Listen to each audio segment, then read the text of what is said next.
BTech, BSc agriculture join అవ్వాలనుకుంటున్నారా? అది కూడా 100% ప్లేస్మెంట్ గ్యారంటీతో. జీడీ గోన్కా యూనివర్సిటీ, హర్యానా. పాకిస్తాన్లో ఒక సోషల్ మీడియా స్టార్ టిక్ టాకర్కి సంబంధించినటువంటి హత్యోదంతం ఇప్పుడు సంచలనంగా మారింది. 17 ఏళ్ల అమ్మాయి సనా యూసఫ్ టిక్ టాక్స్ అలానే ఇన్స్టాలో తనకంటూ ఒక ప్రత్యేకమైనటువంటి ఫాలోయింగ్ని ఏర్పాటు చేసుకుంది. అనూహ్యంగా ఆమెని ఇంట్లోనే కాల్చి చంపేశారు.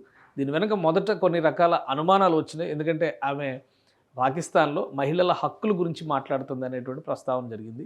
తర్వాత చూస్తే ఆమెను పదే పదే ప్రేమ పేరుతో వేధించిన యువకుడే కాల్చి చంపినట్టుగా పాకిస్తాన్ అధికారులు ప్రకటించారు. దీనిపైన పరస్పరం భిన్నమైనటువంటి కథనాలు వచ్చినాయి. అసలు సనా యూసఫ్ బ్యాక్గ్రౌండ్ ఏంటి ఒకసారి విశ్లేషించే ప్రయత్నం చేద్దాం. సనా యూసఫ్ 17 ఏళ్ల ఒక యూట్యూబర్, అలాంటి టిక్ టాక్ స్టార్. పైగా టిక్ టాక్లో తనకు ప్రత్యేకమైనటువంటి ఫాలోవర్. టిక్ టాక్ మన దేశంలో లేదు, బ్యాన్ ఉంది, కానీ పాకిస్తాన్లో మాత్రం అది అవైలబుల్గా ఉంది.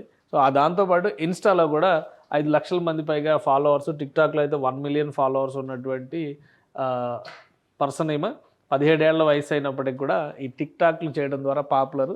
ఇండియా పాకిస్తాన్ సంఘర్షణ జరుగుతున్నటువంటి సందర్భంలో ఆపరేషన్ సింధూర్ సమయంలో కూడా ఇవి చేసినటువంటి కొన్ని వీడియోలు సంచలనంగా మారినాయి. అయితే పాకిస్తాన్కి అనుకూలంగా చేసిన వీడియోలు అవి. ఇక మే 29వ తేదీన పుట్టినరోజు చేసుకున్నప్పుడు కూడా కొన్ని స్టేట్మెంట్స్ ఇచ్చింది.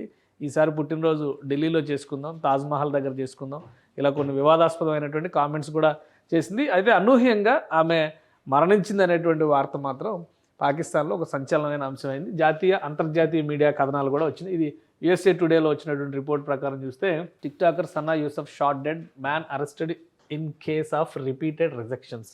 సో ఆమెని ప్రేమిస్తున్నాననే లేదా ఆమెతో ఫ్రెండ్షిప్ కోసమో ఒక ప్రపోజల్ చేసినటువంటి వ్యక్తి చివరికి అతనే ఇంటికి వచ్చి తన తల్లి ఎదురుగానే కాల్చి చంపినట్టుగా వచ్చింది. దీనికి సంబంధించినటువంటి సీసీ ఫుటేజ్ కూడా బయటకు వచ్చింది. అతను హత్యోదంతం జరిగిన తర్వాత ఆ ఇంటి దగ్గర నుంచి పారిపోతున్నటువంటి దృశ్యాలు, మరొక ఆ రహదారి మార్గంలో వెళుతూ ఎవరికో ఎస్ఎంఎస్లు చేస్తున్నటువంటి దృశ్యాలు. అక్కడి నుంచి ఒక మోటార్ బైక్ తీసుకుని ఇస్లామాబాద్ నుంచి ఫైసలాబాద్ దాకా వెళ్ళాడు. ఫైసలాబాద్లో పోలీసులు అతన్ని అదుపులోకి తీసుకున్నారు. అఫీషియల్గా పోలీసులు ఇచ్చినటువంటి స్టేట్మెంట్ కూడా ఇది ఒక ప్రేమ వ్యవహారం లానే ఒక స్టేట్మెంట్ ఇచ్చారు. 22 ఏళ్ల ఉమర్ హయత్, అతన్నే కాకా అని పిలుస్తారు. అతను కూడా యూట్యూబర్, అతను కూడా టిక్ టాక్ స్టార్. టిక్ టాక్లో అతనికి సంబంధించినటువంటి అకౌంట్స్ ఉన్నాయి, ఇన్స్టాలో కూడా ఉన్నాయి, కాకా అనే పేరుతో సేవ్ చేస్తున్నాయి. సో 22 ఏళ్ల వయసు అతనిది, 17 ఏళ్ల వయసు ఈమెది. మొత్తానికి 200 మైళ్ళ దూరంలో ఉన్నటువంటి ఫైసలాబాద్ వెళ్ళిపోయినా కానీ తప్పించుకోలేకపోయాడు. ఇది ఇస్లామాబాద్ ఇన్స్పెక్టర్ జనరల్ ఇచ్చినటువంటి అఫీషియల్ స్టేట్మెంట్. సయ్యద్ అలీ నాజర్ రిజ్వీ ఇచ్చినటువంటి statement. A monster cold blooded murderer is now in the last grip, IG Rizvi said. So ఇది USA టుడే రిపోర్ట్. అలానే టైమ్స్ ఆఫ్ ఇండియాలో కూడా కొన్ని కథనాలు వచ్చినాయి ఆమె గతంలో చేసినటువంటి వీడియోలకు సంబంధించి. కాకా అనే అతను, కాకా అలియాస్ హయత్ అతని పేరు. సో ఇక్కడ చూస్తే కనుక go away from here, there are cameras all around అని చెప్పి ఇంటికి వచ్చినప్పుడు ఆమె లాస్ట్లో మాట్లాడినటువంటి మాటలుగా ఇవి చెప్తున్నారు.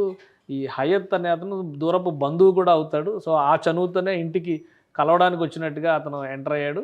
ఆమె రియాక్షన్ చూసిన తర్వాత 2 రౌండ్లు బుల్లెట్లు కాల్చిన తర్వాత ఆమె అక్కడే మరణించిందని చెప్పని రిపోర్ట్ వచ్చింది. సో ఇది పాకిస్తాన్ జనరల్ ఇచ్చినటువంటి స్టేట్మెంట్.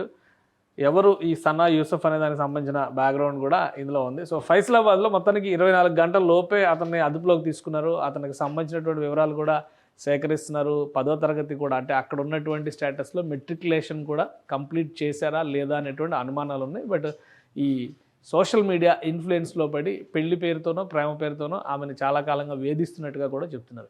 సో మొత్తానికి సనా యూసఫ్ హత్యోదంతం వెనుక ఎవరు అనేదానికి క్లారిటీ వచ్చింది. అయితే అతనికి శిక్ష పడుద్దా లేదా అనే దాని మీద పాకిస్తాన్ మీడియా కూడా విభిన్న కథనాలు రాస్తుంది. గతంలో ఈ యూట్యూబ్లు లేదా ఇన్స్టా, సోషల్ మీడియా లాంటి ప్లాట్ఫామ్స్ పైన ఆడపిల్లలు ప్రోగ్రామ్ చేయడం పైన చాలా సీరియస్ ఇన్స్ట్రక్షన్స్ ఉన్నాయి పాకిస్తాన్లో. అయినప్పటికీ కూడా కొంతమంది చేస్తున్నారు.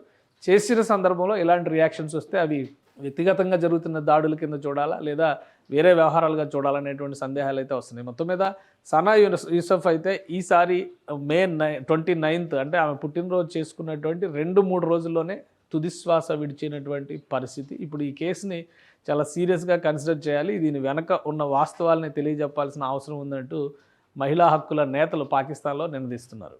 సుమన్ టీవీలో మీ పర్సనల్ అండ్ బిజినెస్ ప్రమోషన్స్ కోసం కింది నెంబర్కి కాంటాక్ట్ చేయండి.